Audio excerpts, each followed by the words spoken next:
Assalomu alaykum do'stlar, kanalimga xush kelibsizlar. Bugungi videomizda biz Minecraft animatsiya yaratishga harakat qilamiz. Chunki men diplomchani olib qo'yganman, ya'ni Blender kursida 4 oy o'qib diplom olganman. Mana shu diplomga mos bo'lamanmi yoki yo'q, hozir video davomida bilib olamiz. Bizga kerakli bo'ladigan narsalardan boshlaymiz. Birinchi bo'lib bizga Blender, Minecraft va Mineways va o'zimizning skinimizda. Va keyin birorta rig. Men Squad Medan rigini oldim. Bizga kerak bo'ladigan barcha narsalar shular. Birinchi bo'lib Minecraftga kirishdan boshlaymiz va u yerda yo'llarni yaratib sozlab olamiz. Nomga xohlagan narsani yozsangiz bo'ladi. Faqatgina ajralib turish kerak Blender uchun. Nom qo'yib bo'lganingizdan keyin yo'l yaratamiz. Yo'lni ham yaratib oldik. Endi bizga animatsiya qilish uchun kerakli joyni ajratib olamiz. Men birorta g'or qidiryapman, ya'ni mening ssenariyim bo'yicha bizga biror yaxshi g'or kerak. Ssenariyni esa video davomida aytib ketaman.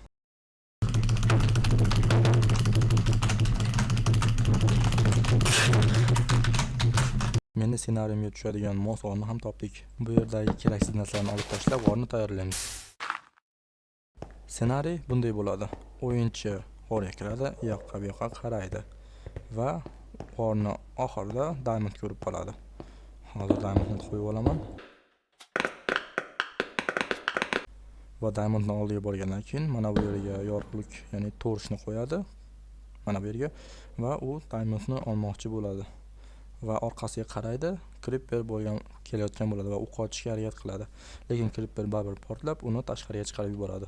Menimcha ssenariy yomon emas, to'g'rimi? Juda ham qiziqarli bo'ladi. Bo'lmasam keyingi bosqichda biz ham Minewaysga kirib dunyoni import qilamiz. Minewaysga ham kirib oldik. Endi sizlarga qanday qilib o'z dunyolaringizni import qilishni o'rgataman. Men modpack ishlatganim uchun men launcherdan modpackning fayli qayerda ekanligini nusxalab olishim kerak va endi fayllar topish ancha oson bo'ladi. U yerdan biz dunyo faylga kirib, u yerdan level data faylini tanlab olamiz. Mana bu bizning kerakli bo'lgan dunyo. Lekin bu yerda men qaysi g'orni tanlaganim ko'rinmayapti. Endi men Minecraft kirib, mana shu g'orning tepasiga nimadir belgi qo'yib qo'yaman. O'shanda men bemalol buni qayerda ekanligini payqashim mumkin.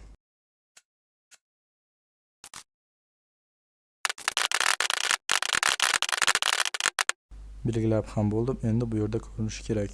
Mana belgilaganimdek mana shu yerda ko'rinyapti. Endi men mana shu yaqin atrofdagi yo'llarni ishlata olmayman, ya'ni shu yaqinda belgilab, aynan o'zimga kerakli bo'lgan joyni belgilab eksport qilaman.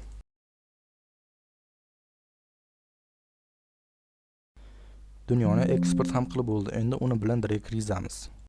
Mana biz hozir Blender'damiz va hammasini o'chirib tashlab, bizga import obj ni tanlaymiz. Va biz chunki dunyolar obj formatda eksport bo'ladi. Ko'rib turganlaringizdek, biz mana shuni tanlab import qilamiz. Mana biz dunyomiz sahna ortida mana shunday ko'rinadi. Hozirda buni teksturasi yo'qga o'xshab ko'rinyapti. Biz hozir buni to'g'rilaymiz. Birinchi bo'lib mana shu yerda mo'lab turgan blokni olib tashlashga harakat qilamiz. Xo'p, qanday olib tashlar edi? Yuzani tanlaymiz. Uni yoki buni yoki bu yoki bu yoki bu. Qaysi tugmaydi, qaysi biri olib tashlash kerak edi? Qanday olib tashlashni tushundim. Shunchaki uni belgilab, edit modiga o'tib, uni yuzalarini belgilab olib tashlaymiz. Muammo hal bo'ldi. Endi navbat teksturaga. Eng birinchi bo'lib biz render sozlamalarini to'g'rilab chiqishimiz kerak. EV va bu yerda viewport bo'lganlarining uchun 16 ta qo'yamiz va renderga esa 124 ta. Chunki renderda biroz kuchliroq render qilish kerak. Bu yerdan sozlamalar tegmagan ma'qul. Bu yerdan ray tracing yoqib qo'ysak ancha yaxshi bo'ladi. Ya'ni realistik soyalar. Va bu yerdan ham unchalik ham ko'p narsa yo'q. Asosiy sozlamalar mana shular: render va ray tracing. Asosiy sozlama to'g'rilab bo'lganimizdan keyin biz kameraga o'tib, kamerani to'g'rilab tekstura berishni boshlaymiz.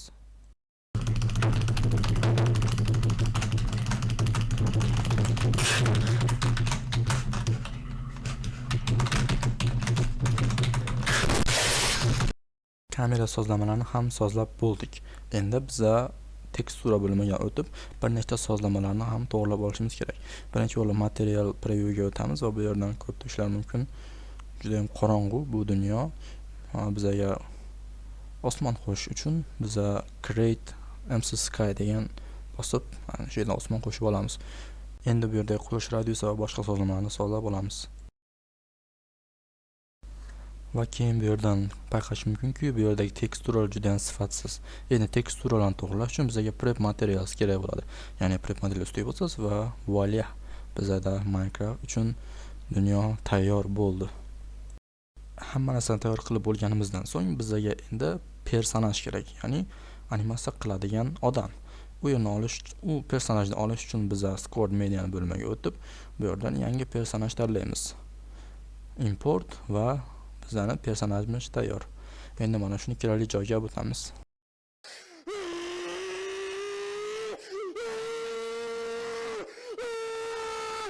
Mana personajimizni ham joyiga qo'yib oldik. Ko'rib turibsizlarki, bu yerda umuman skin yo'q. Chunki bu default, ya'ni hech qanday skin bilan kelmaydi. Biz bu yerga o'zimizning skinimizni qo'yamiz.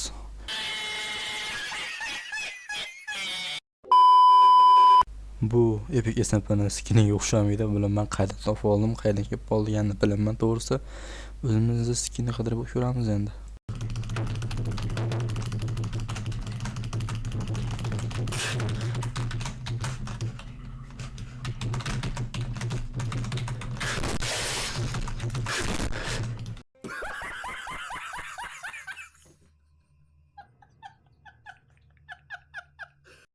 Bilaman, nogiron bo'lib qoldi bizning personajimiz. Hozir buni to'g'rilayveramiz.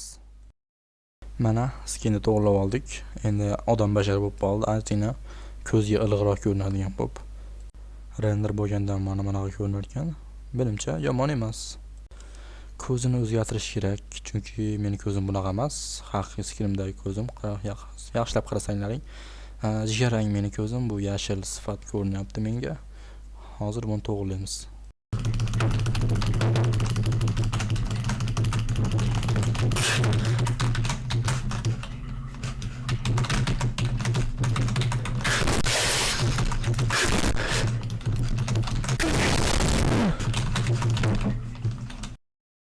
Menimcha o'xshadi. Ko'zini jigarrang qildim. Juda ham ko'p vaqt ketdi shunga ham. Menimcha ozgina o'xshadi mana skinimga, Minecraftdagi skinimga. Bo'lmasam eng qiyin ishlardan biri kamera pozitsiyalarini to'g'rilab animatsiya qilishni boshlaymiz.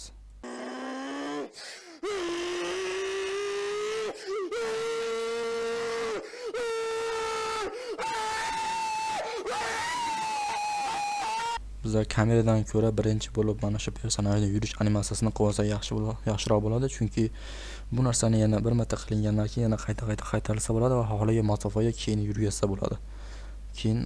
Keyin oxirida kamerani to'g'rilaymiz pozitsiyalarini.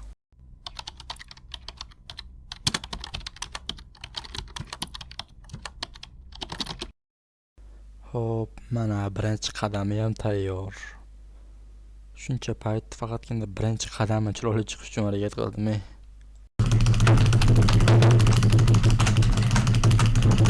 Menimcha yurishi yomon emas.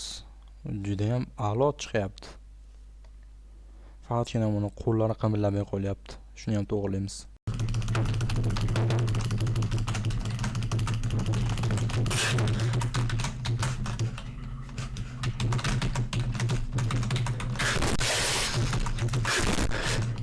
Ana, menimcha mukammallik endi shu darajada bo'lsa kerak.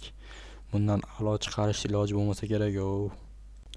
Bo'lmasam yurishda eplab olgan bo'lsak, endi uni uzaytiramiz. Ya'ni yurishda bir qadam emas, kamida 20 yo 30 qadam yuradigan qilib uzaytiramiz va keyin to'g'ri Diamond tomonga yurgizamiz. Boshladik.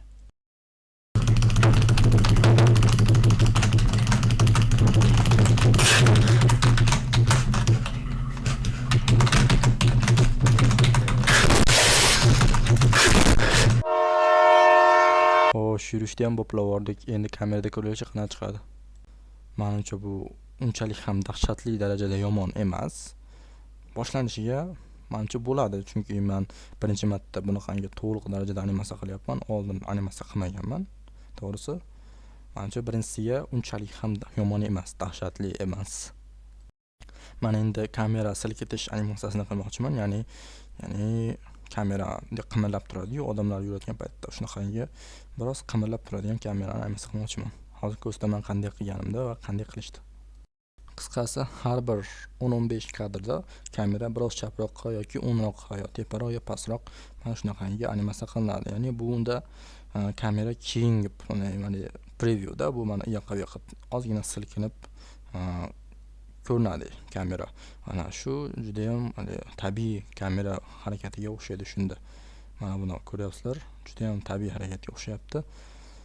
Menimcha bu juda ham professionallik qo'shsa kerak deb o'ylayapman bunaqangi kamerani qimirlatish, chunki haqiqiy kino naqada ham, kino sohasida ham kameralar mukammal darajada tekis turmaydi. Agar bilsalaring, juda ham qattiq kuchli motion paytlarda kamera juda tez qimirlab, juda ham tez harakat qiladi. Bo'lmasam animatsiya qilishda biroz tezlashtirib olamiz.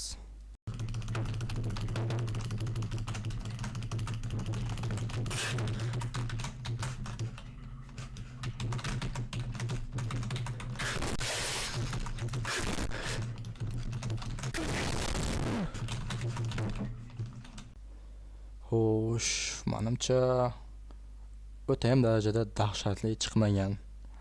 Men juda ham silliq va ajoyib chiqqan deb o'ylayapman men o'zimcha. Yana bilmadim va buni yana ham detallar qo'shib, yana ham jonlantiramiz hali. Va davom etamiz yana.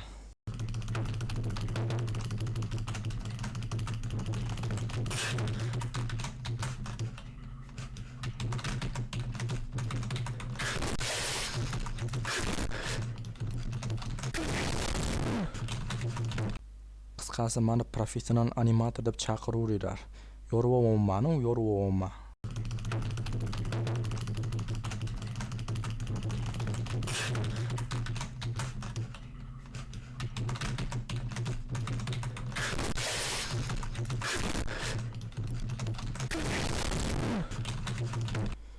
Buncha ham uzoq vaqt oladi.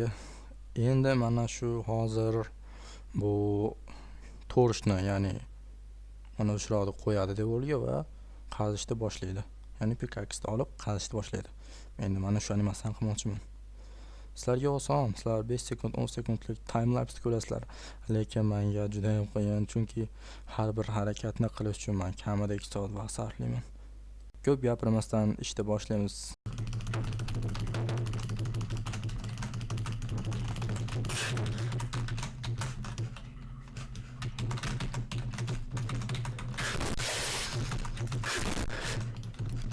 Mana animatsiyani yorib oldik. Qana bir ko'raylikchi qana chiqdi.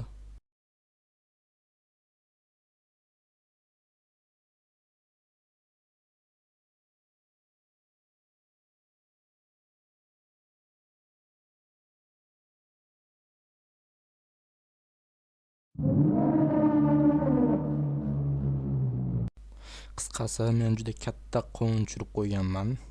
Ya'ni men animatsiya qilgan paytda adashib timeline chapga surilib ketgan. Endi kamera ko'rsatgan bir xil vaqtda o'yinchini ko'rsatmayapti. Ya'ni kamera keyin kadrga o'tadi, lekin o'yinchi o'tmaydi. O'yinchi anchadan keyin o'tadi. Men juda katta xato qildim. Bu narsani tuzash uchun endi necha soat vaqt kerak bo'ladi bilmayman. Endi boshqa iloji yo'q. Timelineda endi qayerga surilgan bo'lsa, o'shani topib, to'g'rilab, kerak bo'lsa qayta animatsiya qilamiz.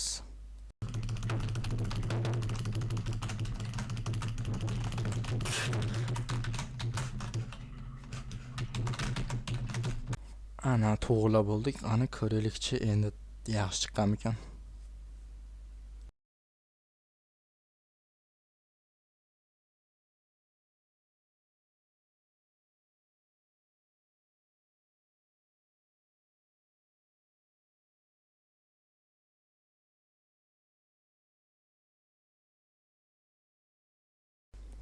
Qisqasi, men professional animatorman. Bo'ldi. Men o'sha ertadan boshlab DreamWorks yoki Pixarga ishga kiraman. Men bo'ldi, endi Minecraftda video ko'rib o'tirmayman men bo'ldi. Men yorib yuboradigan odamman. Ko'ryapsizlarmi? O'zim qovun tushirib, o'zim tuzatib yubordim. Men qoyil, kallamga qoyil. Hop, keyingi qiladigan ishimiz, ya'ni mana shu o'yinchi, ya'ni men pickaxe olib osmonda bir marta o'ynatib, ya'ni dumalatib, yana qo'lga ushab qazishni boshlaydi. Hozir shu animatsiyani qilib ko'raman.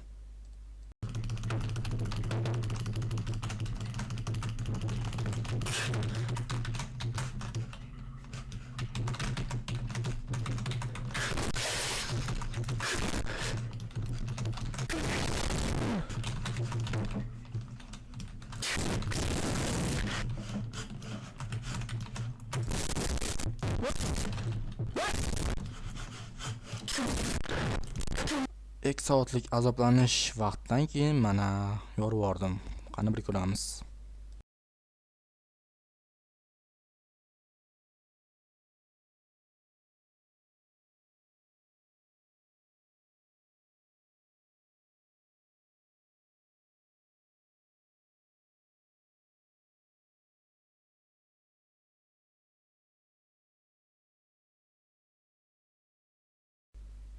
Qisqasi, men endi professional animatorman bo'ldi. Ujum boshqa hojat yo'q meni animator emasligimni ko'rdilaring.